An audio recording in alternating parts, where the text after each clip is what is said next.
Merci à Généraliste Addiction de nous permettre de me permettre de parler de cette problématique qui est le protoxyde d'azote, hein, qui est quelque chose qui s'est, un phénomène qui s'est vraiment accentué ces dernières années, à tel point que, auparavant, je travaillais au CHU de Lille, et on a développé une filière de soins, qui s'appelait, le réseau N2O à l'époque, pour justement, prendre en charge les patients qui souffraient, d'atteintes liées aux consommations de protoxyde d'azote, mais aussi, faire de la formation, et de l'information, heu, aux professionnels de santé dans un premier temps.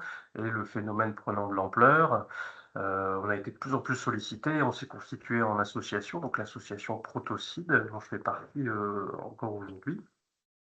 Donc moi désormais je travaille, au centre hospitalier de Lens, hein, dans le service d'addictologie, où je reçois, d'ailleurs des patients, qui souffrent d'addiction, au protoxyde d'azote, hein, donc sur une consultation, dédiée. Donc, moi, je vais essayer d'aborder un maximum, de notions autour du protoxyde d'azote aujourd'hui. Comme l'a dit Antoine, n'hésitez pas, à la fin à poser vos questions et puis, je vous laisserai également mon contact si vous avez besoin, pour notamment des interventions ou des questions plus spécifiques concernant des prises en charge, heu, ou un besoin de formation. J'essayais du coup de répondre aussi, aux questions qui ont été posées en préambule, hein, quand vous avez peut-être pu, pour certains d'entre vous, demander à ce qu'on aborde des sujets spécifiques. J'ai essayé d'être, au maximum exhaustif, mais pour peut-être pas partir dans tous les sens, voilà, j'ai peut-être restreint, certaines réponses, mais encore une fois, n'hésitez pas à la fin à me solliciter. Donc le protoxyde d'azote, qu'est-ce que c'est? Donc, ce qu'on appelle proto, hein, ce que les jeunes appellent aussi ballon, le protoxyde d'azote ou oxyde nitreux, en anglais, nitrous oxide, c'est une molécule qui est présente sur Terre, hein, à l'état naturel, sous forme de gaz. Donc, il est produit, il est produit, légalement, hein, ça je ne l'ai pas précisé, mais de manière industrielle pour divers usages, donc médical. Vous connaissez sans doute tous, sous l'appellation de Méopa, Nantonox. Donc c'est le mélange, équimolaire de protoxyde d'azote et oxygène, donc qui va être utilisé, en anesthésie parce que, le protoxyde d'azote, a un pouvoir anesthésiant, a un pouvoir antalgique. Donc, ça peut être, pour des blocs, d'anesthésie, mais aussi des petits gestes, chirurgicaux comme des sutures, des ponctions lombaires, parce que ça va être, extrêmement, pratique, d'utilisation. On le retrouve aussi comme comburant, hein, donc dans les moteurs de fusée, les voitures de course, hein. Une petite image en bas de Fast and Furious où on voit des bonbonnes à l'arrière et ce qu'on appelle la nitro, en fait, c'est, le nitrous oxyde, hein, le protoxyde d'azote, qui vient, se mélanger à l'oxygène et au carburant pour, augmenter la poussée, et donc, les performances de moteur. C'est utilisé à une époque pour conserver la viande aussi, hein, même si ça l'est beaucoup moins aujourd'hui, et aussi comme gaz propulseur dans les bonbonnes d'aérosol. Alors c'est un gaz, qui est un gaz avec enfin qui est un gaz à effet de serre, hein, avec un pouvoir d'effet de serre beaucoup plus important que le CO2, et du coup ça fait partie aussi des raisons pour lesquelles, on en a réduit l'utilisation. Alors, mais ce qui va nous intéresser aujourd'hui, c'est l'usage récréatif du protoxyde d'azote et ses conséquences. Alors, je vous ai mis cette petite image plutôt pour vous illustrer, la façon dont est consommé le protoxyde d'azote. Et finalement, cette petite phrase, je ne suis pas tout à fait, d'accord avec. On dit que c'est pas un gaz hilarant. Bah si, c'est un gaz hilarant, c'est d'ailleurs une de ses appellations, et effectivement, c'est un fléau qui peut tuer. Donc comment il est consommé, hein, vous l'avez vu sur, la petite vignette, précédente, hein. Donc c'est inhaler le gaz au moyen d'un ballon, donc il est gonflé ce ballon, via un embout. Donc ça peut être, heu, sur un siphon en chantilly, vous voyez en bas à droite, hein, un siphon de la marque, d'un vendeur, de protoxyde d'azote, pour cet usage récréatif, hein. C'est vendu comme de la enfin pour faire de la chantilly, mais on sait très bien, que derrière, c'est pour cet usage, récréatif. J'aime pas le terme usage détourné parce que, ça voudrait dire que, il y a des usages qui sont, normaux et d'autres qui ne le seraient pas. Je pense que tous les usages, sont neutres quelque part, mais, ils ont forcément des conséquences, diverses. Donc avant, il y avait cette utilisation de petites cartouches métalliques que vous voyez, en haut à droite avec le siphon à chantilly ou des dispositifs spécifiques, les crackers. Donc ce cylindre vert là que vous voyez en haut à droite, sur lequel on va venir adapter le ballon et qui va permettre de gonfler, enfin de percuter la cartouche, de libérer le gaz et de gonfler un ballon. Et désormais, on a plutôt des contenus qui sont vraiment dédiés à l'usage récréatif, hein. Je vous disais, ils sont vendus sur internet pour soi-disant faire de la chantilly, mais enfin, c'est de notoriété publique désormais que c'est vraiment pour cet usage récréatif. Donc, vous voyez en bas à gauche des bonbonnes, hein, qui sont des contenants qui équivalent à plusieurs dizaines de ces petites capsules métalliques que vous voyez en haut à droite, hein, donc une cinquantaine à peu près.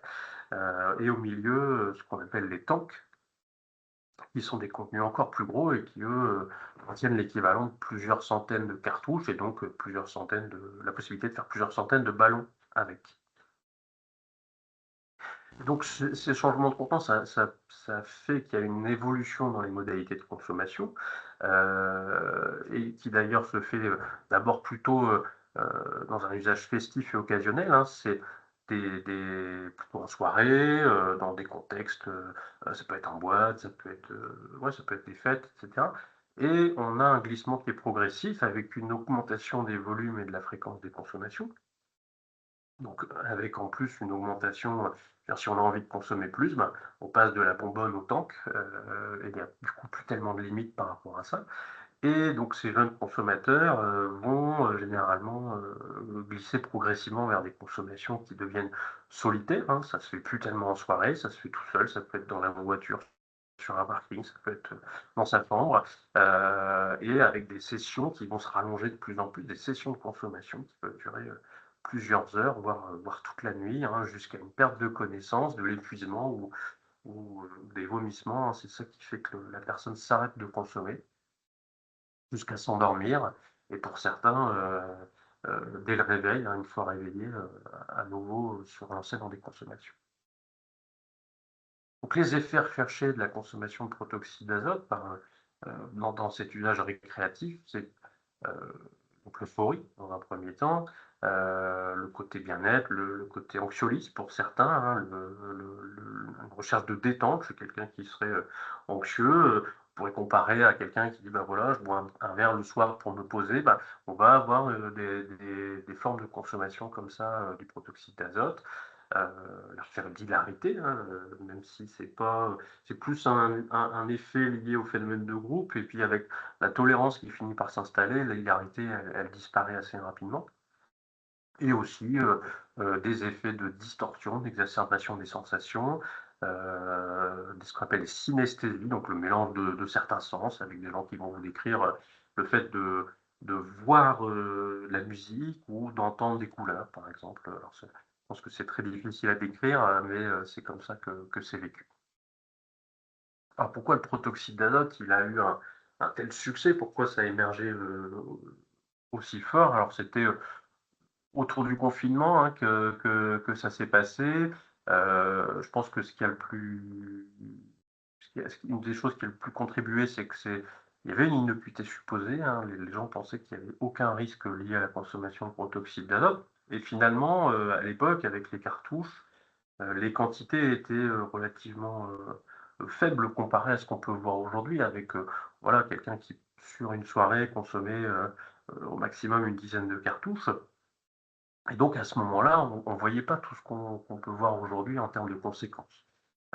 Problématique aussi, enfin, ce qui était recherché, mais ce qui pose problème aussi, notamment pour les forces de l'ordre, c'est que c'est pas détectable par des tests, en routine, hein. Vous n'avez pas comme, pour certains produits la possibilité de tester avec des tests portables, hein, des cotons-tiges et cetera. La fugacité des effets qui est recherchée, enfin qui est intéressante quelque part, parce que, l'effet va durer le temps qu'on va inhaler le gaz et ça peut durer, allez, une dizaine de secondes à quelques minutes encore après, mais, heu, voilà, on consomme, on arrête, 5 minutes après, il y a techniquement, on ne voit pas qu'il y a une consommation. L'accessibilité, Et la légalité, alors ça, je l'enlèverai bientôt de mon diapo si la loi autour du protoxyde d'azote finit par être adoptée. L'accessibilité parce que on peut commander, alors déjà à une époque c'était disponible sous forme de petites cartouches dans les grandes surfaces, dans les magasins pour la cuisine. Et il y a des sites qui se sont spécialisés dans la vente de protoxyde d'azote et vous pouviez commander euh, par carton de 6 des bonbonnes de protoxyde d'azote, voire des tanks qui sont parfois livrés, enfin qui sont livrés d'ailleurs à domicile, hein, avec des sites qui ne sont même pas sur le darknet, quoi, qui avaient pignon sur Internet, si je puis dire, parce qu'il n'y avait aucune réglementation à ce sujet.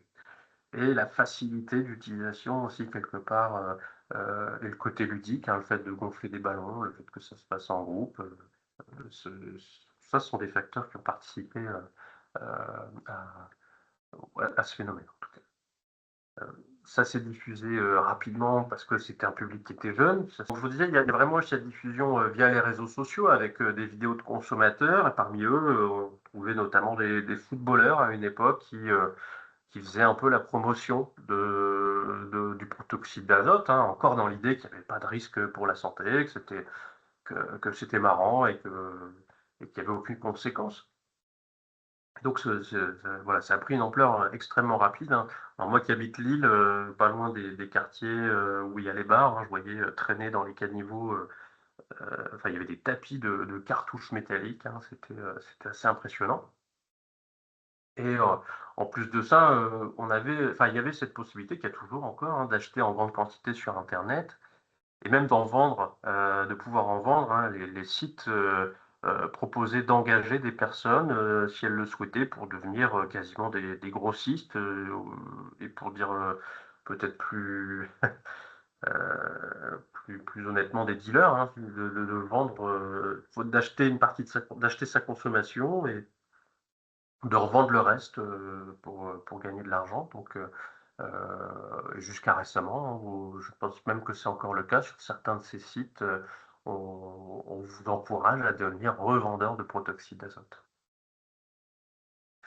Il y a aussi il y a eu un marketing aussi qui a été, vraiment, heu, enfin qui était relativement agressif même, hein, je pense que, enfin je pense pas, c'est ils ont engagé des professionnels en marketing pour, proposer, des packagings sur les bonbonnes, hein, nous on en ramasse régulièrement et on voit l'évolution, hein. Alors il y a une époque, je n'ai pas mis de photos mais vous aviez des packagings, qui rappelaient, GTA ou Call of Duty, donc des jeux vidéo. C'est actualisé régulièrement. Je pense même que pour certaines fêtes, vous en aviez pour Halloween, avec, des éditions limitées, du coup, enfin de bonbonnes qui étaient vendues. C'est même personnalisable, hein, on peut demander, de mettre des choses spécifiques dessus. On rajoute même, maintenant dans les embouts, de bonbonnes, des petites, billes qui permettent de donner un goût au gaz, donc, souvent enfin des goûts de style, enfin des fruits ou barbe à papa, des choses comme ça. Enfin, voilà, il y a eu un développement pour accrocher un petit peu comme à une époque on donnait, on pouvait mettre des goûts, enfin des cigarettes mentholées, des choses comme ça. Trouver des promotions aussi, hein, sur les sites, donc moins 15%, si vous achetez autant de bonbonnes, vous avez une réduction, et aussi ce côté d'image festive cultivée, il y a pas très longtemps, enfin il y a quelque temps maintenant, mais vous aviez, enfin je suis tombé sur une photo comme ça où, heu, de soirée raclette et en gros, il y avait le fromage, il y avait la charcuterie et il y avait une bonbonne, pour chaque, participant, à côté de l'assiette, quoi et donc c'était, heu, pour une raclette réussie, il fallait ajouter sa bonbonne. Donc je vous ai repris aussi quelques mythes et idées reçues sur le protoxyde d'azote, hein, qui circulaient, heu, donc chez les jeunes, mais aussi chez certains professionnels, enfin en tout cas dans la population générale et donc à une époque, on disait: «Le protoxyde d'azote, ça n'est pas une drogue». Alors par définition, protoxyde d'azote, enfin je reprends les définitions, notamment d'une substance psychoactive, hein. C'est une substance qui, une fois consommée, modifie les fonctions cognitives, comportementales, et l'affect. Ça peut être des substances qui sont licites ou illicites, contenues dans des médicaments ou non. Une drogue, c'est, toute substance psychotrope ou psychoactive, donc la définition précédente, qui perturbe le fonctionnement du système nerveux central ou qui modifie l'état de conscience. C'est un produit qui est susceptible d'entraîner une dépendance physique et ou psychique et qui, encore une fois, recouvre aussi bien les drogues illicites ou les drogues licites. Donc le protoxyde d'azote, c'est une substance psychoactive, par définition. Il peut induire une dépendance, on en parlera un petit peu après, et donc on peut considérer que le protoxyde d'azote, est une drogue. Donc, heu et ça, c'est ce mythe de «ce n'est pas addictif», là, pour le coup, je dirais qu'il a causé du tort parce que, il était aussi partagé par, des professionnels de santé et même des addictologues. Heu et ça, je pense que bon, ça ça a peut-être un peu, retardé, la reconnaissance en tant que danger, hein, le protoxyde d'azote parce que, voilà, il n'y avait pas d'études qui le montraient ou en tout cas des études qui étaient controversées, à ce sujet et donc même un temps, hein, je me souviens de patients qui m'avaient expliqué: «J'ai essayé de consulter, dans un XAPA où je suis tombé sur internet et il était marqué qu'il n'y avait pas d'addiction», alors qu'eux, ils avaient un vécu, ils présentaient une addiction finalement et donc ils se retrouvaient, à pas savoir, vers qui se tourner parce qu'on leur répondait: «Bah, écoutez, on ne connaît pas ce produit» ou, «Il n'y a pas d'addiction au protoxyde d'azote, donc on ne vous prendra pas en charge». Et donc tous les cas signalés de consommation, enfin en tout cas la majorité, des cas signalés de consommation et dommages liés à ces consommations, hein, les gens qui se présentent aux urgences ou dans les services de neurologie notamment, heu, l'immense majorité même présentaient des critères d'addiction. Et quand moi je les reçois, les personnes m'expliquent, bah, je suis accro quoi, j'arrive pas à m'en passer, je sais très bien que ça me pose des problèmes sur la santé, mais je parviens pas à m'empêcher de consommer. Heu, le protoxyde d'azote, il a une action sur divers neurotransmetteurs, au travers de ça, va libérer, de la dopamine dans le cerveau, la dopamine qui est l'hormone du plaisir et qui va activer le circuit de la récompense qui est dérégulé dans les addictions. Et pour aller plus loin, en laboratoire, on a pu induire une dépendance au protoxyde d'azote, chez plusieurs animaux. Alors il y en a certains qui vont pas avoir de dépendance, mais en tout cas, il y en a d'autres qui la développent, donc il y a des chances que chez l'homme, ça se passe de la même façon. Un autre mythe qu'on entendait aussi beaucoup, c'est que c'est pas plus dangereux que le cannabis. Alors je pense que c'est important de pas faire de comparaison, autour de ça parce que les effets sont différents, les complications sont différentes aussi. La législation n'est pas la même autour du protoxyde d'azote, hein. C'est pas parce qu'un produit est légal, en tout cas j'espère il ne l'est plus pour très longtemps, qu'il est pas dangereux. On pense à l'alcool notamment qui est, une des 1res causes de mortalité, en France. Enfin évitable en France. La temporalité n'est pas la même, hein. Vous avez des gens qui vont être consommateurs de cannabis pendant des années et des années, alors, forcément, ça a un impact sur leur santé, sur leur quotidien, mais, qui est pas le même que le protoxyde d'azote, hein, où vous avez des complications qui peuvent survenir en quelques mois à quelques années. Donc c'est plutôt la question de la dangerosité perçue qui est importante parce que, si on considère qu'un produit est pas dangereux, on va avoir tendance à le consommer plus facilement. On le voit, à l'heure actuelle aussi avec la cocaïne, hein, où le seuil de dangerosité perçu, il a drastiquement baissé et du coup on a une explosion des consommations. Autre mythe aussi, hein, parce que je vous disais, l'effet, il est, relativement fugace et donc c'est pas risqué de conduire après avoir consommé. Et bien si, parce que autant l'effet ressenti et perçu, à l'extérieur du protoxyde d'azote, c'est quelque chose de fugace, ça va durer en gros tout le temps de la consommation, et quelques dizaines de secondes à quelques minutes après la dernière inhalation, comme je vous disais. Mais on s'est rendu compte que les effets au niveau de l'attention et des temps de réaction, ils vont perdurer jusqu'à 30 minutes minimum, voire quelques heures après la dernière consommation, selon la quantité consommée. Et il faut rappeler aussi que quelqu'un qui va être consommateur régulier, qui va peut-être développer des troubles neurologiques, bah, ces troubles neurologiques, forcément, ils vont interférer avec la capacité de conduite. Vous parlez des complications qui sont liées à la consommation de protoxyde d'azote. Celles qu'on connaît le plus, celles qui sont le plus, répertoriées, c'est les risques neurologiques. Avec, le 1er signe qui apparaît généralement, c'est la perte de sensation, plutôt dans les extrémités, hein, qui commence dans les jambes finalement, et qui va remonter progressivement. Ça peut aller, jusqu'en haut des cuisses, voire jusqu'au niveau du tronc. La perte d'équilibre, la perte de réflexe, hein, on décrit aussi une marche qu'on va appeler une marche ataxique.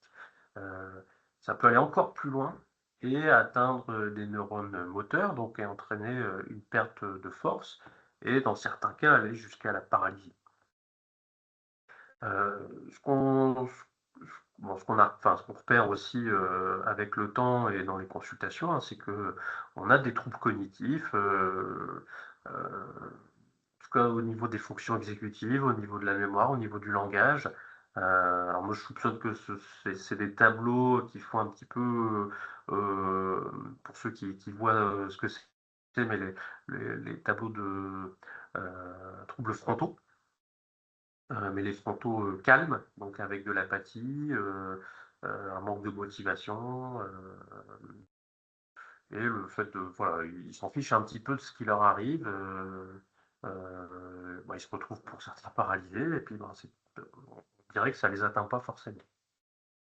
Et là, très souvent, dans ces cas-là, voilà, si on commence à faire des tests, cognitifs, on voit il y a quelque chose qui est en train de se passer. Ça peut être aussi de l'incontinence, urinaire et fécale, hein, dans des cas, dans les cas les plus, sévères. Donc avec, bah, vous doutez bien, hein, tout cet ensemble de symptômes, donc chez un jeune de 20 ans, c'est quand même, bah, alors chez n'importe qui, c'est pas anodin, mais, quand on a 20 ans et qu'on a, toutes ces atteintes qui se cumulent, c'est tout de suite assez grave. Donc les risques neurologiques, je vous dis, c'est les plus fréquents et les plus étudiés, les plus visibles aussi. Dans un tiers des cas, ces troubles neurologiques, ils vont s'améliorer complètement. Enfin, ils vont récupérer complètement. Dans un tiers des cas, on a une amélioration partielle et dans un tiers des cas, il n'y aurait pas d'amélioration et des séquelles, à vie. Donc voilà, c'est vraiment, pas anodin. Et donc évidemment, plus vite c'est pris en charge, plus vite il y a un arrêt des consommations et plus vite, fait la rééducation, plus on a de chances que ça récupère. Donc pour aller aussi un peu plus loin sur les effets neurophysiologiques du protoxyde d'azote, hein, donc c'est un inhibiteur des récepteurs, NMDA, donc qui explique, les effets qui ressemblent à ceux de la kétamine. Il y a une libération d'opioïdes endogènes qui vont expliquer l'effet antalgique et une activation du système GABA, comme pour l'alcool et les benzodiazépines, qui vont expliquer les effets euphorisants. Et donc, c'est la combinaison de ces différents effets qui expliquerait l'activation du système de la récompense et du coup, le potentiel addictif du protoxyde d'azote. Donc, il y a toute une liste d'autres risques, hein, qui sont liés à la consommation, du protoxyde d'azote. Donc, le risque de trouble de l'usage. Heu, j'avais un interne à l'époque qui avait fait sa thèse, à ce sujet. Il avait retrouvé, selon les critères du DSM-5, 60 à 80 des patients qui étaient pris en charge aux urgences qui présentaient un trouble de l'usage et en majorité un trouble de l'usage sévère. Encore une fois, c'est pas anodin. Il y a un risque de brûlure par le froid, hein, parce que c'est, la loi de la thermodynamique, hein, quand le gaz va s'expandre, qu'il va sortir de la bonbonne, bah, il va y avoir un refroidissement et notamment un refroidissement du métal, de la bonbonne, à des températures négatives et qui peut amener à des engelures, hein, donc des brûlures par le froid et qui peuvent être extrêmement, profondes, hein, donc jusqu'au 3e degré et il n'est pas rare, d'avoir des patients qui se retrouvent hospitalisés dans le service des grands brûlés heu, pour avoir une greffe de peau. Ça entraîne aussi, parfois ça entraîne un manque d'oxygène parce que vous respirez dans un ballon. Si vous respirez en circuit fermé, vous relâchez un petit peu d'oxygène, mais forcément, à force, il y a de moins en moins d'oxygène, plus de CO2. Le protoxyde d'azote, lui, n'est pas métabolisé, donc on l'aspire, on le réexpire dans le ballon, il va y avoir à peu près la même quantité, bah, ce qui fait qu'il y a des gens qui vont rester, à respirer dans le ballon pour continuer à avoir l'effet au maximum. Sauf que le protoxyde d'azote, ça réduit, la sensibilité, à l'hypoxie et à l'hypercapnie. Donc notre cerveau se rend moins compte qu'on est en train de s'étouffer, en fait. Et donc, ça peut heureusement, il y a de très rares cas, mais il y a des gens qui sont, décédés d'asphyxie, heu, en respirant en circuit fermé, dans un ballon. Alors, fort heureusement, il y a plutôt la perte de connaissance qui arrive avant, mais même cette perte de connaissance, elle peut entraîner une chute grave, hein, j'ai l'exemple en tête d'un patient qui consommait en marchant, dans la rue, il a perdu connaissance, il a fait un énorme trauma, crânien avec fracas facial, enfin, quelque chose d'assez, grave, donc c'est pas anodin non plus et je vous laisse imaginer ce que c'est une perte de connaissance quand on est à 130 sur l'autoroute en train de prendre du protoxyde d'azote. Ça entraîne aussi une perte des réflexes de la toux et de la déglutition, donc ça peut aussi entraîner un décès quand c'est associé à la perte de connaissance. Il y a un risque cardiovasculaire aussi parce que, on a une augmentation de l'homocystéine, à cause des consommations chroniques de protoxyde d'azote et du coup une hypercoagulabilité avec des phlébites, un risque de phlébite, d'embolie pulmonaire et en plus rarement, mais ça arrive, des AVC. Qui viennent d'ailleurs, un peu, mimer, les conséquences neurologiques du protoxyde d'azote et faut pas passer à côté, hein, d'où l'intérêt parfois si c'est quelque chose d'installation brutale de faire, une IRM parce que, ben, la personne elle a peut-être pas, des troubles neurologiques à cause de la consommation, mais elle est en train de faire un AVC et ça, c'est arrivé à un patient qui est passé un peu à la trappe parce qu'on s'est dit: «Bah, c'est tout, c'est enfin, il est passé aux urgences,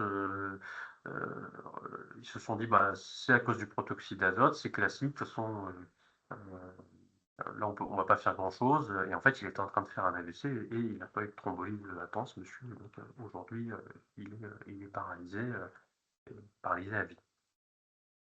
Bon, d'autres risques aussi et ça on le voit beaucoup dans les médias ces derniers temps, hein, les accidents de la voie publique, hein, donc heu, une consommation au volant. Alors, bah, forcément, on a une perte de réflexe, on peut perdre connaissance, on a, les troubles de la marche et de l'équilibre, donc forcément pour conduire, c'est pas pratique, hein. Moi, j'ai des patients qui, m'ont avoué avoir conduit alors qu'ils sentaient plus leurs pieds et qu'ils avaient des déficits de releveur du pied, donc pour trouver les pédales, bah, ils doivent regarder où elles sont, parce qu'ils les sentent plus sous leurs pieds et ben, forcément, s'ils ont pas la force pour freiner, dans la plupart des cas, c'est que des petits accrochages, parce qu'ils évitent de conduire, mais bah, malheureusement, voilà. Et puis on l'a vu ces derniers temps, pas mal de décès liés aux consommations. Des risques psychiatriques aussi qui sont peut-être, un peu moins connus, bien que très fréquents, donc avec des troubles anxieux, des troubles de l'humeur, des délires, hein, des hallucinations, des gens qui vont arriver, extrêmement agités, voire agressifs, aux urgences, et qui mettent un certain temps. Ils doivent être hospitalisés en soins sous contrainte en psychiatrie, le temps que la supplémentation en vitamines fasse effet et que tout ça redescende. Donc justement, quels sont les mécanismes derrière, ces risques et ces conséquences? Alors le protoxyde d'azote, en fait, il va inactiver la vitamine B12. Cette vitamine B12, elle est présente dans notre corps et elle est nécessaire à plusieurs cycles métaboliques et notamment celui qui permet la production de myéline. Donc la gaine de myéline, hein, ce qui va entourer, les axones, des nerfs. Si les axones ne sont plus, enfin des neurones, pardon. Si les axones ne sont plus protégés, ils finissent par être détruits et ça peut amener aussi à une mort neuronale. Elle est aussi liée, la vitamine B12, au métabolisme de l'homocystéine et comme, la vitamine B12 est inactivée, elle ne fonctionne plus, on va avoir une accumulation de l'homocystéine et c'est ça qui va augmenter le risque de thrombose et donner, des phlébites ou des embolies pulmonaires. On pense aussi que l'hypoxie, répétée, joue un rôle, hein, parce que, bah, si vous passez 10 heures, d'affilée à enchaîner des ballons, vous êtes en hypoxie, chronique ou en tout cas répétée et avec, tous les phénomènes heu, de toxicité inflammatoire, création de radicaux libres et cetera. Et on se demande aussi si l'effet antagoniste NMDA, hein, finit pas par, avoir une toxicité neuronale aussi, parce qu'autant ça permet des remaniements à petite dose, hein, le NMDA, enfin l'antagonisme NMDA, mais au bout d'un moment, ça entraîne, une mort neuronale. Alors ces risques, ils sont dose dépendants, heu, ce qui est logique finalement, mais plus vous consommez, plus vous inactivez de B12, et plus du coup, les risques enfin plus ça va être grave, plus l'atteinte va être grave, et ça dépend aussi de la régularité des prises.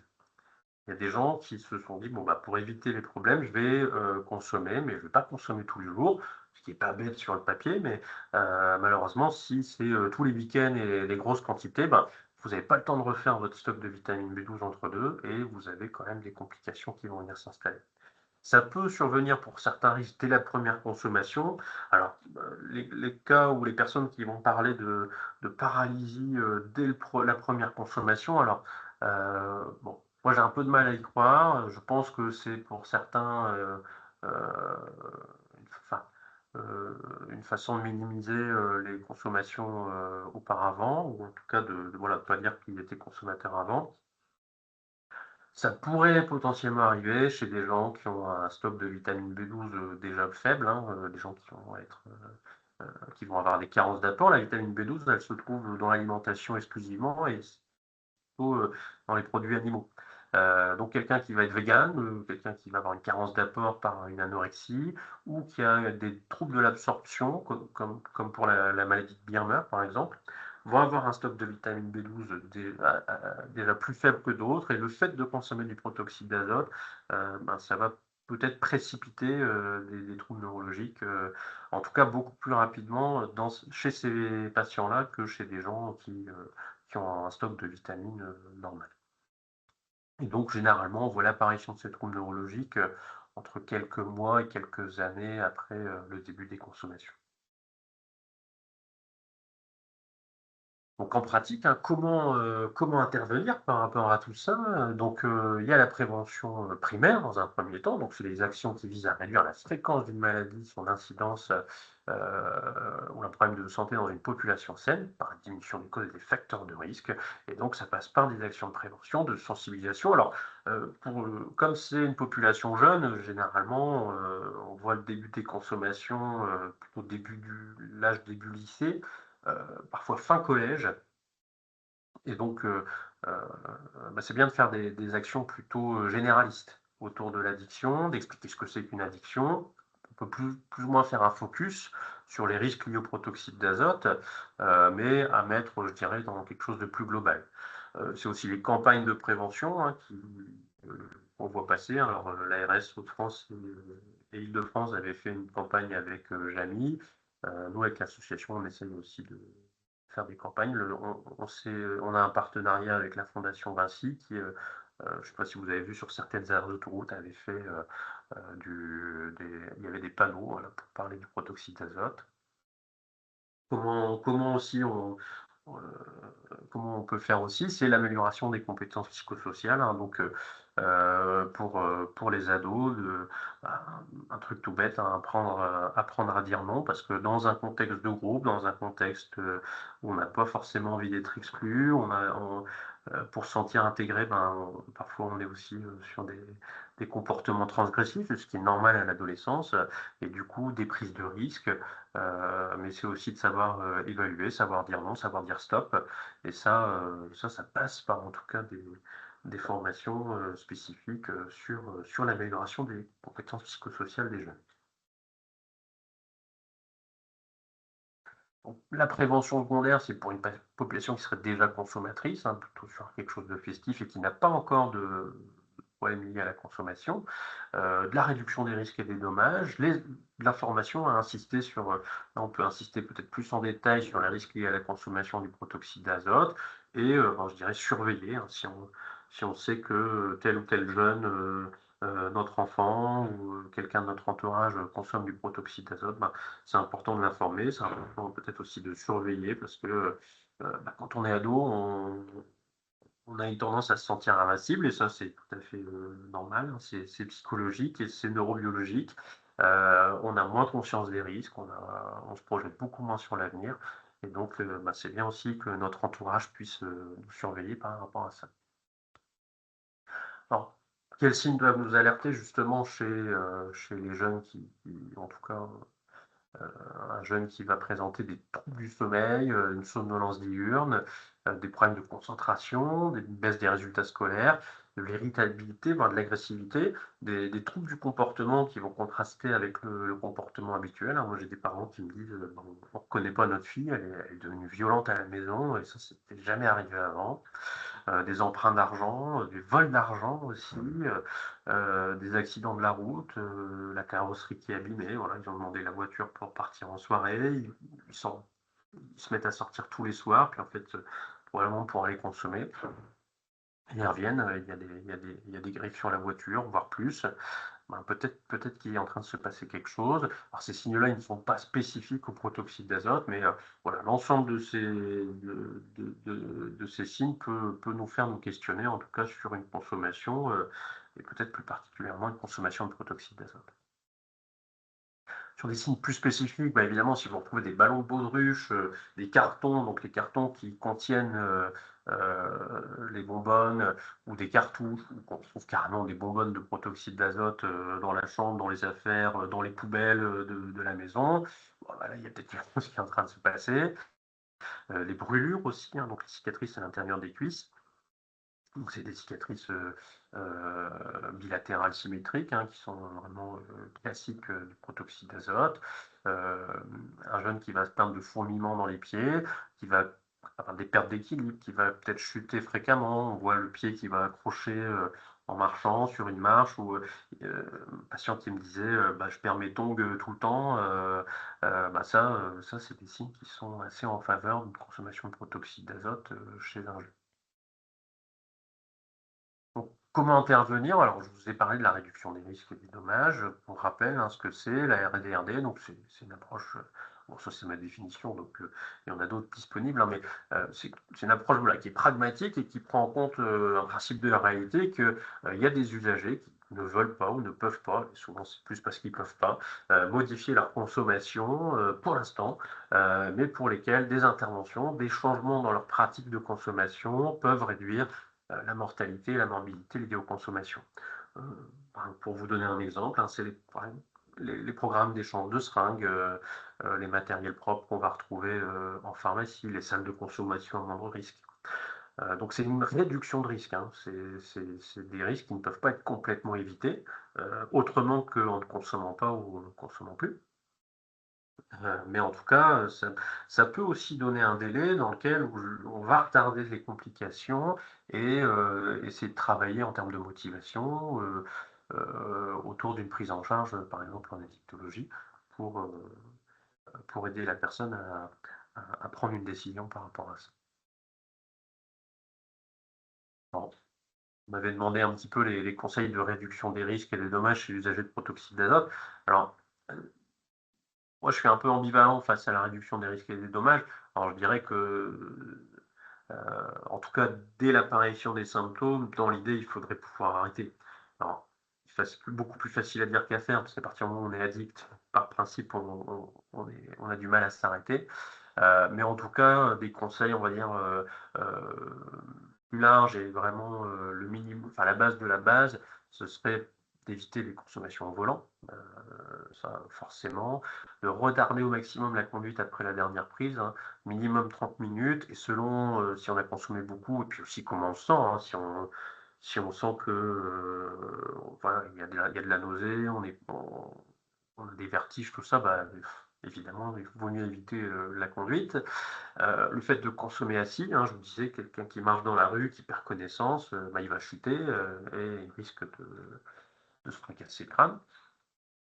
Éviter de consommer seul parce que, ben, s'il vous arrive quelque chose, bah, il y a personne pour sonner l'alerte, voire, même, démarrer, une réanimation, enfin ou en tout cas, appeler les secours et mettre en position latérale de sécurité. Respirer entre chaque bouffée. Autant à une époque, enfin les prix étaient pas les mêmes, les manières de consommer n'étaient pas les mêmes, c'était des petites cartouches, donc il y avait des gens pour éviter de perdre du gaz, vraiment ils consommaient en circuit fermé pendant plusieurs, minutes. Heu, Là avec, la plus grosse disponibilité de protoxyde d'azote, on pourrait leur conseiller de respirer entre chaque bouffée. D'aucuns pourraient se dire: «Bah oui, mais je perds du gaz». Oui, mais en même temps, c'est un moyen de se réoxygéner. Ne pas inspirer directement dans la bonbonne, hein. Je vous parlais des brûlures au niveau des cuisses, ben, on va avoir le même phénomène si on aspire directement le gaz au niveau de la bonbonne. Dans l'idéal, ne pas le mélanger avec d'autres produits, notamment l'alcool, parce qu'il va y avoir une potentialisation des effets mais surtout aussi des effets indésirables. Heu, Éviter de consommer si on a des traitements, si on prend des traitements. Espacer les consommations dans le mois. Alors pareil, je vous disais, quelqu'un qui va consommer toutes les semaines, ben, même si c'est pas tous les week-ends, il y a toujours une problématique, qui risque d'arriver, avoir un temps de récupération entre les 2, ça peut déjà limiter ce risque. Et pour les brûlures, hein, entourer la bonbonne d'un tissu, épais, ça peut être une serviette, ça peut être, un pull, pour éviter les brûlures. Ou j'ai une personne qui m'avait dit: «Bah, moi je la mets, je me suis brûlé maintenant, je la laisse dans le carton, dans lequel ça a été livré, pour m'en servir comme isolant». Alors la prévention tertiaire, c'est un peu plus ce qu'on fait avec, des personnes qui vont, déjà avoir des problématiques, hein, donc on va essayer de réduire la progression et les complications de la maladie. Donc c'est des mesures destinées à réduire, l'incapacité, l'invalidité ou les inconvénients et améliorer la qualité de vie, donc avec parfois une récupération qui n'est pas forcément complète. Donc quels intervenants? Alors, c'est clairement une liste non exhaustive, hein, ça peut être, enfin c'est tout le monde pourrait intervenir quelque part. Le médecin traitant, le médecin addictologue, le neurologue, le rééducateur, alors j'ai pas mis l'urgentiste, mais le kinésithérapeute, les travailleurs sociaux, les éducateurs et je l'ai oublié, j'en suis navré, je sais qu'il y a beaucoup d'infirmières scolaires aujourd'hui, mais vous faites partie, bien évidemment, des intervenants, possibles. Où est-ce qu'on peut, être pris en charge pour le protoxyde d'azote? Ben, ça peut être en ville, hein, dans un premier temps, c'est le médecin traitant, la consultation d'un dictologie en XAPA, le neurologue de ville, la kiné en ville, à l'hôpital, hein, si vraiment il y a besoin en urgence, des hospitalisations en service de neurologie ou d'addictologie selon la gravité des symptômes, et ça peut aussi être, des services de rééducation en neurologie, dans des hospitalisations pardon, à temps complet ou des hôpitaux de jour selon la possibilité.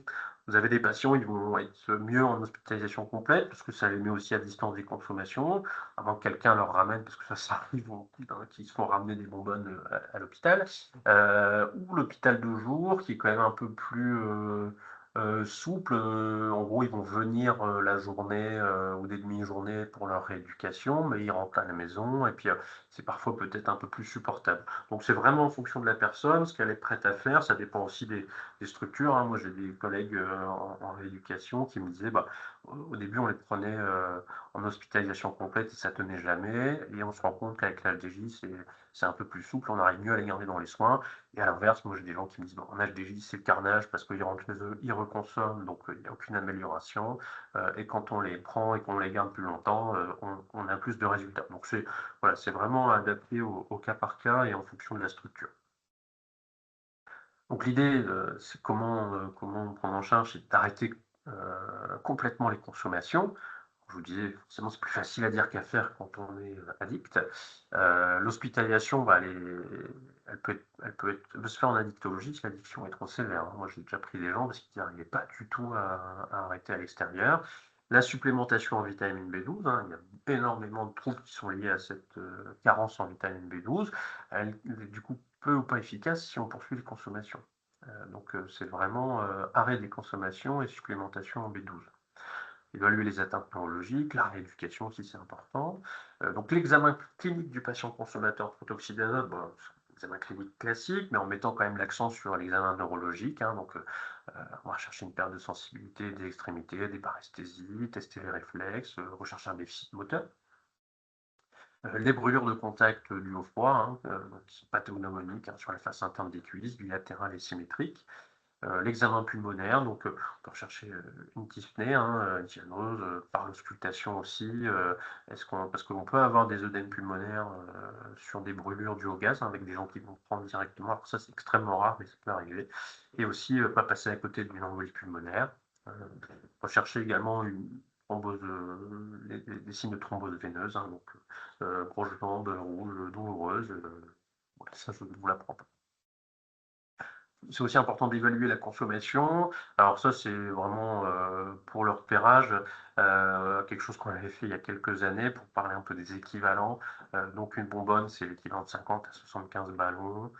C'est pas des équivalents stricts, hein, bien sûr, hein, des gens qui vont gonfler plus le ballon que d'autres. Quand on comptait en cartouches, c'était relativement plus facile parce qu'une cartouche, un ballon. Là, aujourd'hui, voilà, c'est un peu plus large. Et vous avez alors ce qu'on voit à droite, hein, plutôt les dispositifs qu'on va retrouver à l'hôpital, mais qui peut être vendu parfois. Alors il y a certains sites qui le vendaient comme ça, hein, l'Argas, le gaz hilarant, je crois que c'est de l'allemand ou du néerlandais, et Partigas aussi, hein, donc ça c'est l'équivalent des tanks. Important aussi d'évaluer le trouble de l'usage, donc rechercher la perte de contrôle, hein, sur les quantités consommées, le temps passé à consommer, la fréquence des consommations qui va s'accélérer, la présence de craving, hein, donc l'envie irrépressible de consommer, les phénomènes de tolérance, donc vous avez des patients qui disent au début bah, je consommais quelques petites cartouches ou on partageait une bonbonne à 10, bah, maintenant je prends un tank tout seul, hein, pour avoir à peu près le même effet. Et le phénomène de sevrage, hein, donc l'irritabilité, la sensation de manque que certains patients peuvent décrire. Il n'y a pas de phénomène de sevrage physique, hein, on n'a rien de spécifique à ce sujet. Donc c'est pas parce qu'il n'y a pas de tremblement, il n'y a pas de choses comme ça qu'il n'est pas en sevrage, c'est juste qu'on va avoir des effets plutôt psychologiques. Donc je ne vous les relirai pas, mais on peut se servir des critères DSM de 5 de l'addiction, enfin du trouble de l'usage. Donc on parle de trouble de l'usage quand il y a au moins 2 des 11 critères suivants. Et en fonction du nombre de critères, vous avez une sévérité plus ou moins importante du trouble de l'usage. Au niveau des examens complémentaires, bah, si vous avez des signes neurologiques, je pense que dans l'idéal, c'est de pouvoir adresser le patient en consultation, ce qui n'est pas toujours évident vu les délais qu'on peut avoir parfois selon le territoire. Un électroneurommyogramme selon la gravité et l'étendue des atteintes. Alors j'en parlais avec un collègue neurologue, il me dit bon, d'ici les atteintes ne sont pas trop importantes, que ça se limite à des paresthésies et que ça ne remonte pas jusqu'en haut des cuisses. Bah, c'est tout, on sait que c'est probablement lié au protoxyde d'azote, on supplémente, on arrête la conso, et si ça récupère, tant mieux. Par contre, s'il n'y a pas suffisamment de récupération ou une aggravation, bah, là, on peut peut-être déclencher EMG, IRM, alors j'ai mis IRM cérébral, mais évidemment IRM cérébral et médulaire, hein, pour rechercher une atteinte qui est assez classique dans dans les troubles du protoxyde d'azote, c'est la sclérose combinée de la moelle. Et vous avez des images très spécifiques à l'IRM. Un bilan biologique, hein, classique, je vous le mets juste après, avec un dosage de la vitamine B12. Alors attention, elle est souvent normale, hein, elle est inactivée, mais elle est toujours présente, voire normale basse. Donc souvent, les gens avec des troubles neurologiques, je vous disais, c'est peut-être des gens qui avaient déjà une carence d'apport. Et puis le fait de faire du protoxyde d'azote tout le temps, bah, on mange moins aussi, donc on va inactiver de la B12 et on va avoir moins d'apport. Donc encore une fois, un B12 normal n'exclut pas, ou bien au contraire, le diagnostic de carence, hein. L'acide méthylmalonique, l'homocystéine, qui sont des dosages spécifiques, enfin plus ou moins spécifiques au protoxyde d'azote. Et ces deux derniers sont payants et c'est pas remboursé, même en cas de suspicion d'intoxication au protoxyde d'azote. Donc moi, ce que je fais, c'est que je fais faire tout le bilan, tout ce qui est remboursé en ville, et j'envoie au laboratoire de l'hôpital pour les prélèvements uniquement homocystéine, acide méthylmalonique, parce qu'en plus c'est techniqué au CHU, hein, il n'y a pas forcément possibilité sur les centres de biologie classiques. Une évaluation cognitive aussi, alors moi je fais une MOCA, hein, c'est ce qui est le plus facile à faire en cas de suspicion de trouble cognitif. Là, au niveau de l'intoxication, ouais, au niveau du bilan biologique, pardon, vous l'avez un peu plus en détail.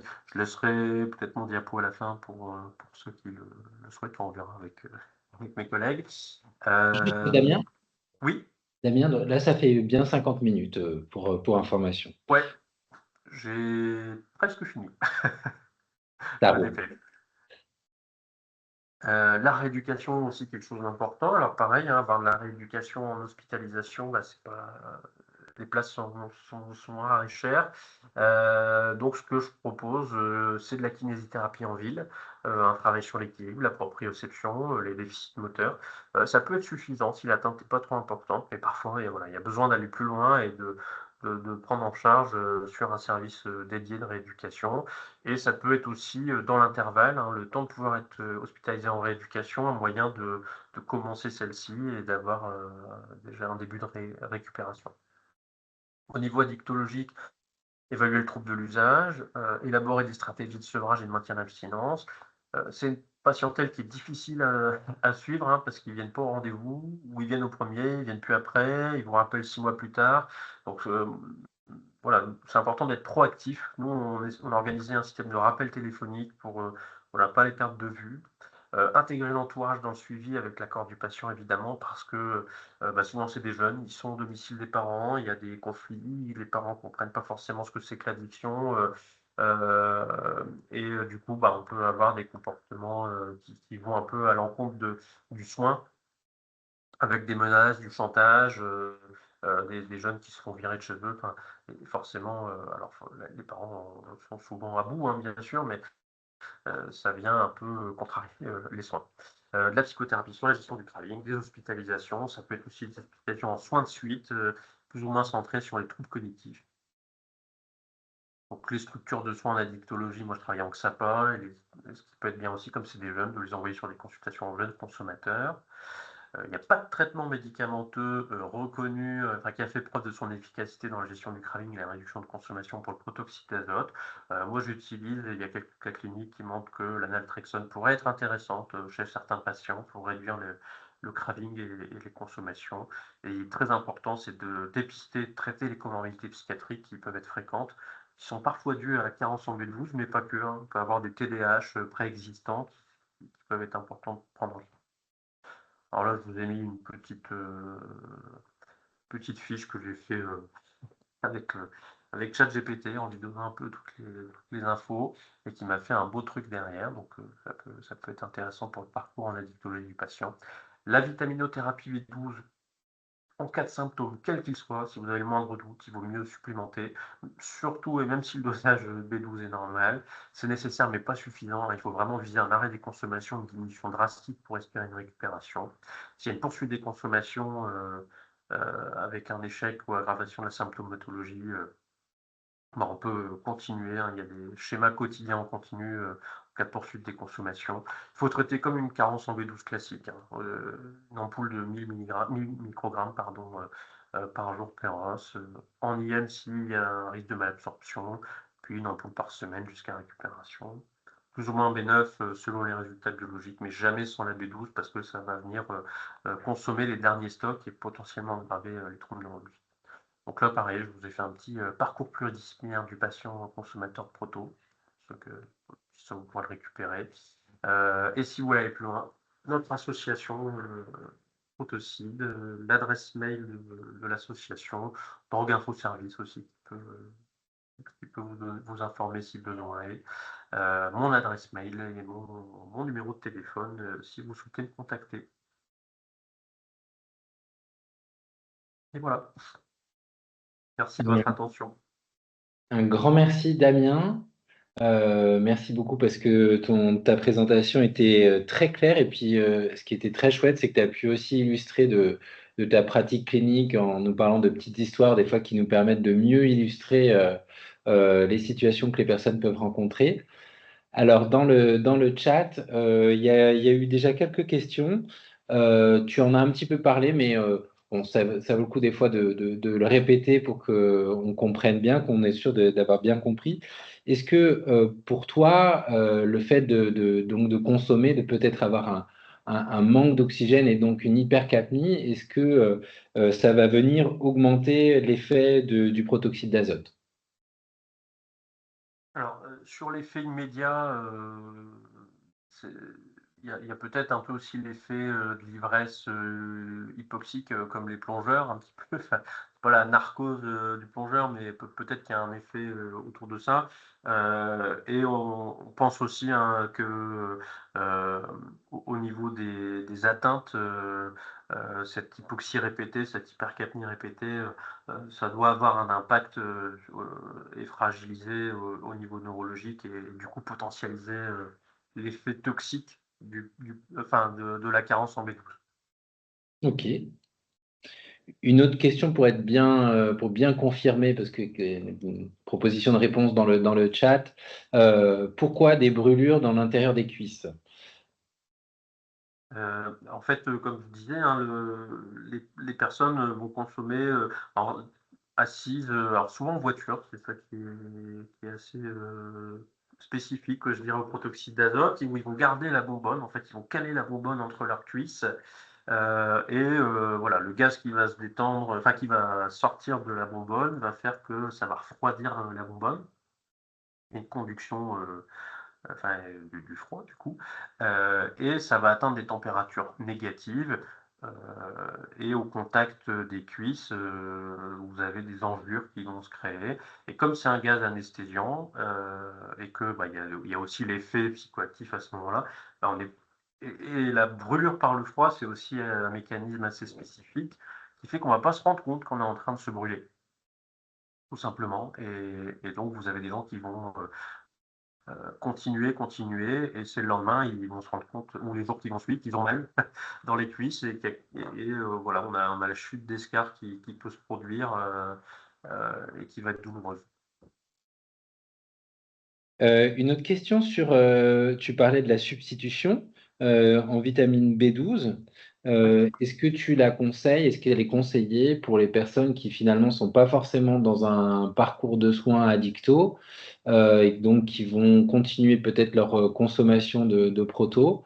Est-ce que quand il y a donc des usages qui sont réguliers ou importants, comme tu disais il y a un effet dose dépendant, est-ce que c'est quand même proposé de traiter même s'il y a pas forcément de projets de soins spécifiques associés à ça?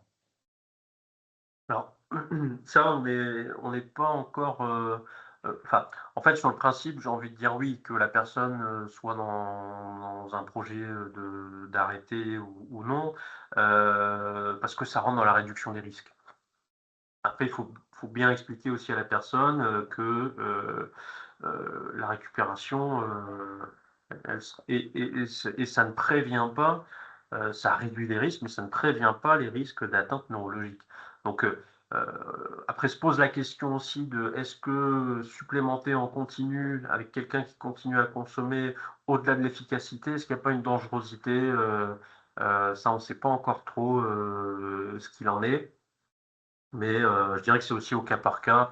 Vous avez des gens qui vont quand même s'améliorer avec la prise de B12 au quotidien, alors qu'ils poursuivent les consommations.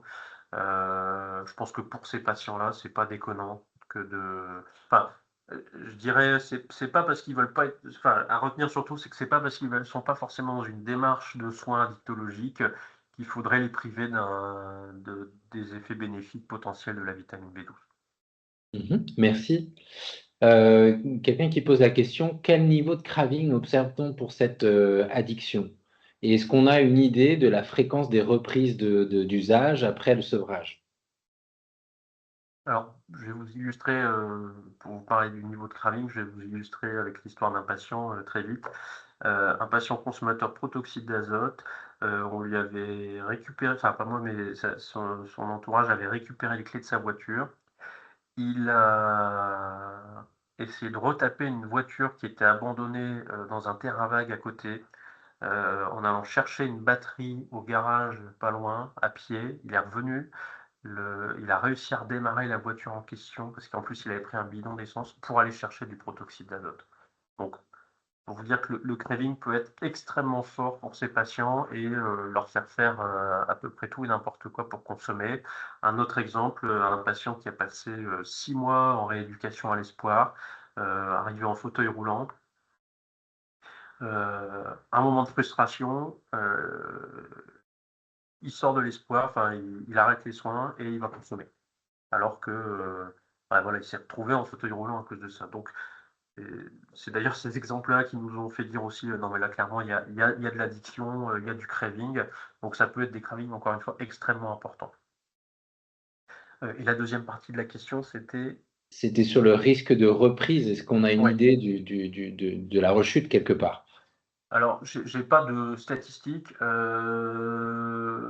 si ce n'est, dans la pratique quotidienne ou quand j'ai des patients qui sont hospitalisés, vous avez un peu le classique de: «Bah, je me suis fait peur, j'ai bien compris la leçon, j'ai pas besoin d'un suivi parce que plus jamais je reconsomme» et je les retrouve 6 mois après dans le même état, voire plus grave, dans le service.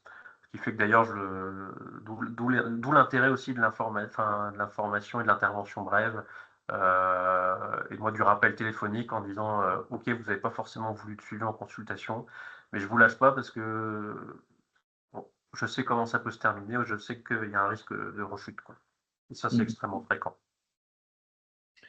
Je crois que tu as déjà un petit peu évoqué ça. Est-ce que tu serais d'accord pour partager ton diapo? Oui, bien sûr. OK. Merci, hein, merci pour tous. Hem, N'hésitez pas, hein, s'il y a d'autres questions, à les formuler dans le chat.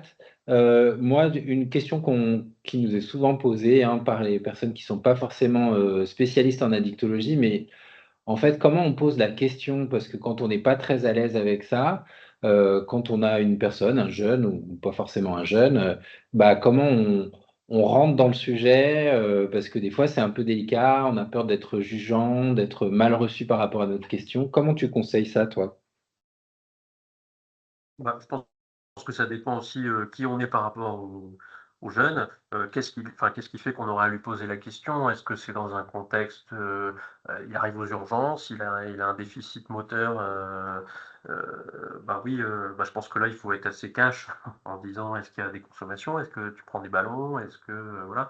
Après ça peut être amené, de manière plus large, sur les consommations en général. Est-ce que tu fumes? Est-ce que il t'arrive de consommer de l'alcool? Je pense que, si on est professionnel de santé, bah, on est lié au secret médical et c'est toujours bien d'apporter ça, en début de conversation, de dire: «Bah, voilà, tout ce qui va se dire ici, ça reste entre nous, voilà, on a des inquiétudes j'ai des inquiétudes par rapport à ça, du coup, je me po est-ce que, tu consommes des produits? Est-ce que tu as déjà pris des ballons? Est-ce que tu en prends, régulièrement?» Enfin, voilà, c'est effectivement d'avoir une position, non jugeante, et d'avoir un équilibre entre ne pas être trop alarmiste, mais pas banaliser non plus, en gardant à l'esprit que, bah, heureusement, l'immense majorité des consommateurs de protoxyde d'azote parce que, c'est quand même, un jeune, un ado, sur 10, qui a essayé, voire plus, bah, l'immense majorité ne va pas développer d'addiction et va pas développer de troubles. Donc, voilà, faut pas être dans quelque chose de trop alarmiste en disant: «Attention, si tu en prends, tu vas finir paralysé», alors que lui, il a l'exemple de tous ses copains qui en prennent et qui ont jamais eu de soucis.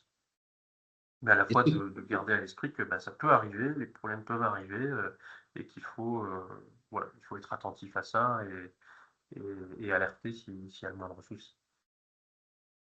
Est-ce qu'on a des questionnaires d'évaluation justement de où on en est par rapport à notre conduite, enfin nos usages de protoxyde d'azote?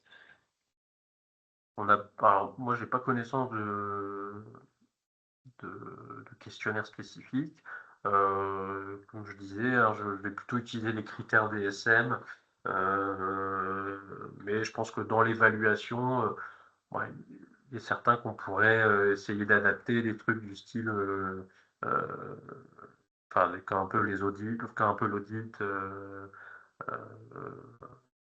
bon, peut-être pas le Fagerstrom parce que c'est pas du tout la même, façon de consommer, mais je pense que, c'est déjà un truc tout con. Est-ce qu'il y a une perte de contrôle, quoi? Est-ce que tu as l'impression que tu consommes plus qu'avant? Est-ce que tu as l'impression que tu parviens pas à gérer? Est-ce que quand tu dis que tu vas consommer juste un ballon, bah, en fait, tu vas consommer toute la soirée derrière et plusieurs bonbonnes, c'est mais il y a pas de questionnaire, pour l'instant en tout cas, pas de questionnaire spécifique. Merci. N'hésitez pas, oui, effectivement, certaines personnes suggèrent d'utiliser, l'Addicto Repère, un outil qui est développé par Oui, Addiction pour aider tout à à fait. poser ces questions. Une question qui vient, c'est plutôt sur la question des co-consommations. Qu'est-ce qui est beaucoup consommé peut-être comme substance, peut-être en même temps ou autour des usages de proto? L'alcool, tu en as plusieurs fois parlé. Est-ce qu'on a peut-être d'autres informations? Alors, je pense que faut savoir aussi que les consommateurs de protoxyde d'azote, il y a aussi un phénomène, je pense, d'ordre plus ou moins culturel ou en tout cas, autour de l'alcool où justement c'est des gens qui ne consomment pas d'alcool, et qui vont peut-être obtenir des effets similaires au travers du protoxyde d'azote parce que, ce serait plus toléré, je dirais, sur le plan culturel. Et donc, j'ai plutôt des monoconsommateurs, qui vont, enfin, en tout cas les personnes que je reçois qui ont démarré par ça et qui sont partis là-dedans sans forcément, avoir, testé d'autres produits. Alors, il y a du tabac bien sûr, il peut y avoir aussi du cannabis avec, des gens qui vont arrêter le cannabis et partir sur le protoxyde d'azote et une fois le protoxyde d'azote arrêté, vont recommencer le cannabis. Donc j'ai voilà, quelques cas de figure différents, mais j'ai très, très peu, je pense aussi vu l'âge, très, très peu de polyconsommateurs. Alors, je pense qu'on n'a pas assez de recul pour savoir, ce qui va devenir de ces patients qui ont développé une addiction. Est-ce que statistiquement, ils vont être plus à risque d'être polyconsommateurs par la suite? Potentiellement, mais pour l'instant, on n'a pas de recul là-dessus et c'est plutôt des consommations, uniquement de protoxyde d'azote. Très clair. Peut-être des dernières questions. Est-ce que tu parlais des fois de glissement progressif vers une problématique addictive, mais enfin, quel message en fait? Comment on peut intervenir à ce moment-là et comment on peut essayer d'orienter quelqu'un dont on voit en train de glisser et qui n'est pas forcément très favorable à une proposition de soins? Alors ça, c'est tout l'enjeu, et j'ai malheureusement pas de de formule magique pour ça. Heu, c'est déjà je pense que plus il y aura d'informations, autour de ce risque-là, hein, parce que, on a enfin voilà, les symptômes les plus graves, les plus visibles, c'est effectivement, les signes neurologiques, enfin les symptômes neurologiques, mais quand ils surviennent, c'est très probablement il y a eu une addiction qui s'est installée. C'est pas des signes qui arrivent, du jour au lendemain, c'est des choses qui vont évoluer, alors parfois par paliers, hein, ça démarre sur des paresthésies. Aujourd'hui, ces jeunes, ils savent que c'est lié à la consommation de protoxyde d'azote, hein, ils sont de plus en plus informés là-dessus,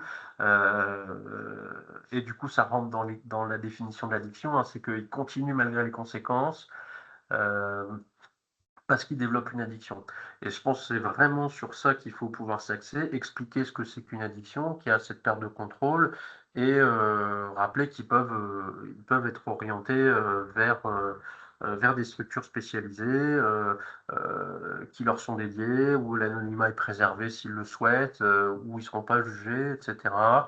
Ça peut être de les accompagner, dans ces structures, ça peut être de prendre contact avec eux parce qu'ils ne sont pas toujours, très demandeurs effectivement ou après ils connaissent pas. Et il y a tout pour ceux qui sont sensibilisés ou formés, il y a tout un travail motivationnel aussi à faire autour de ça, hein, de dire: «Bah, voilà, là il commence à t'arriver des trucs, où est-ce que tu en es par rapport à ta consommation? Heu, est-ce que tu penses que c'est un problème?» Et voilà, et puis voilà, de travailler, des fois c'est tout l'enjeu aussi, c'est de travailler autour de l'accès aux soins, et peut-être pendant ce temps-là d'essayer de réduire les risques au maximum, avant qu'il y ait une décision de la part du jeune pour une prise en soin. Super. Peut-être une remarque et finalement plus qu'une question, quelqu'un dit: «Est-ce que notre société et notre jeunesse ne manquent pas d'occasion de rire?» Sans doute. Bah, moi je pense qu'on est, enfin tout dépend, à quel point on regarde les infos, mais, heu en tout cas, il y a une chose qui est sûre, c'est que, un contexte anxiogène, amène à peut-être plus de mal-être et ce mal-être amène sans doute plus à la recherche de moyens de gestion de ce mal-être, et le protoxyde d'azote peut en faire partie et donc, Alors, je n'irai pas jusqu'à dire que c'est notre société qui est malade et pas nos jeunes, mais oui, oui, bien sûr, hein, je pense que le contexte joue et s'il y a peut-être moins d'alcool et moins de tabac parmi les jeunes aujourd'hui, c'est pas parce qu'ils vont mieux, mais peut-être parce qu'ils sont partis sur d'autres choses. Et ça peut faire le lien peut-être pour terminer sur ce que tu as un petit peu évoqué sur faudrait-il finalement interdire le protoxyde d'azote? Est-ce que si on a une jeunesse qui a besoin de rire, est-ce que finalement si on enlève le proto, est-ce qu'ils vont pas chercher autre chose? Il y aura toujours, hein, des addictions. Tant qu'il y aura des hommes, il y aura des addictions. Je pense que c'est aussi dans la symbolique le fait d'interdire et de réduire l'accès du coup au protoxyde d'azote. Voilà, encore une fois, la symbolique sur la dangerosité perçue. Euh, un produit qui est gardé comme, enfin qui n'est pas interdit, euh, il a il va avoir cet aspect de, c'est peut-être pas si dangereux que ça. Donc là, et aussi le fait de le rendre moins accessible, c'est de réduire les quantités qui sont consommées. Alors on le sait très bien que punir le consommateur, enfin, moi dictologue, on le sait, ça ne marche pas, hein, le chantage, les menaces ne marchent pas avec nos patients addicts, hein, et du coup, on travaille pas comme ça. Mais je pense il faut un travail global, il faut des décisions globales et réduire l'accessibilité et rendre le protoxyde d'azote interdit, c'est aussi un moyen de nous aider à lutter contre ça. Et effectivement, il y aura toujours un jeune qui va pas bien, s'il n'a pas accès au protoxyde d'azote, il aura accès à autre chose, hein. Eh bien, écoute, un grand merci Damien. Je ne vois pas de nouvelles questions dans le chat. Donc, pour ceux qui le voudraient, on pourra vous envoyer le enfin, les diapos par mail. Donc, je te renouvelle tous mes remerciements et puis pour la clarté de tout ton diapo et de tes réponses à toutes ces questions. Un grand merci, Damien. Merci à toi, merci à tous.